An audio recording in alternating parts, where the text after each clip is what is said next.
Coming from a background of working with large applications and the amount of data that our customers are working with, there was so much lingo and information, and to be honest, it seemed like it was hard or like something that only reserved to PhDs or engineers. And I wanted to get my hands into the tools and become more intimate with it.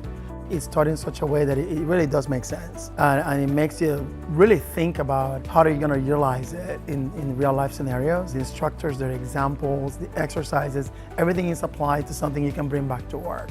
It's an open environment, so we ask any question. It's very refreshing, and it really makes you appreciate what your company is doing and what can be done. I feel like when I leave here, I'm gonna be much better prepared to have those customer discussions and be ready to answer questions for them without necessarily having my data scientist team with me.